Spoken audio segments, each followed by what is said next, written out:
kuelekea tarehe 29 mwezi wa 10, basi angalau tu tunapata muda wa kwenda live angalau kila siku kwa muda mchache, ili kuamsha watu. Watu wana nia kutoka barabarani na nia wanayo. Mimi kwenye familia yangu hawakuzijua hizi habari za utekaji, habari za watu kuuawa, lakini toka alipotekwa Mdude niliongea vizuri na familia yangu wakaelewa. Lakini jambo la pili ambapo kila mmoja amekuwa very sensitive alipotekwa Polepole. Mamangu ni mzee kama mama Polepole, amekuwa na masikitiko sana.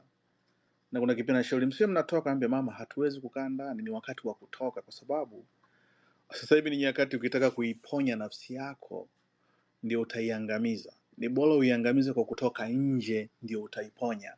Kwa sababu hawa watu wanawinda ukiwa peke yako. Mkiwa wengi nje mnaweza mkaiponya jamii kwa wakati mmoja. Ushauri wangu ninaomba tuwe wahubiri wa habari mbaya za Chama cha Mapinduzi ndani ya familia zetu, hasa kwa watu wazima. Wazee wetu wa miaka 70, 80 wamekuwa na uaminifu mkubwa kwa chama hiki cha kijani, na wanaamini chama cha mwaka 70 na 80 ni kile kile. Lakini tuwakumbushe kwamba chama hiki sasa ni genge la wanyang'anyi, genge la wauaji, genge la watekaji, genge la mafisadi, genge la kila aina ya uovu. Wakielewa vizuri, sisi kama watoto wao kama wajomba zetu, tukawaambia nini kinachoendelea ndani ya Chama cha Mapinduzi, wataelewa. Na kwa nini wataelewa? Kwa maovu ambayo huyu Bibi Mashavu ameyafanya kwa muda huu, yalikuwa zamani yamejificha kwenye hijabu, lakini sasa hivi yamebaki yako wazi.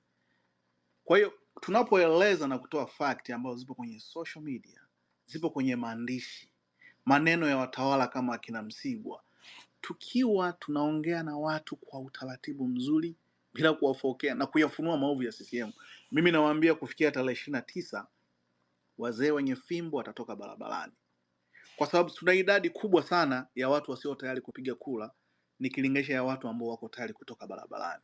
Kwa hiyo kwa huu muda mchache uliobaki, tuna nafasi ya kuibadilisha namba ya waliokata tamaa kwenda kwenye vituo vya kura, kutokubaki nyumbani na kuungana na sisi siku hiyo ya tarehe 29 kwenda kuandamana kuidai katiba yetu, kuidai nchi yetu kutoka kwenye hili genge la wanyang'anyi.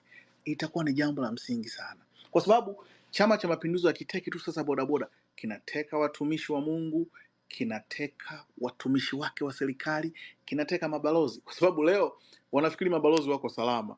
Polepole ametekwa akiwa balozi mwenzao. Sijasikia balozi yoyote ya Kitanzania ikilalamika. Wanafikiri kwa kukaa kimya kwamba wao wako salama. Mimi ningependa kuwaalika hata hawa mabalozi, kwa sababu Marekani wanaandamana nafikiri ndani ya wiki nao kuja.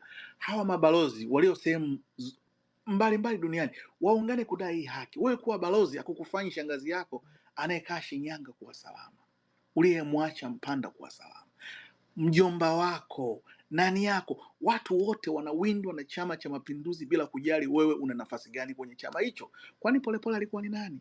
Leo ndani ya familia yake nani yuko salama? Hakuna. Kwa hiyo ni wakati sasa wa kama taifa kuinuka pamoja na kwenda kupiga kelele kwamba enough is enough.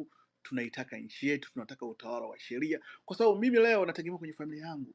Babangu anapoogopa kutoka nje, leo nikipotea atakufa na pressure. Wewe pia baba yako, mama yake na Polepole, maumivu anayoyapitia ni sawa sawa anayopitia mke wa Mdude au familia ya Mdude. Wewe ambaye upo ndani ya mfumo unafikiri uko salama? Mtu aliyewahi kuwa msemaji wa chama chenu, amewahi kuwa balozi, amewahi kuwa kwenye tume ya katiba, leo kanyakuliwa kama kuku, na hakuna mahali popote CCM imesema, jeshi la polisi limesema, hakuna mahali.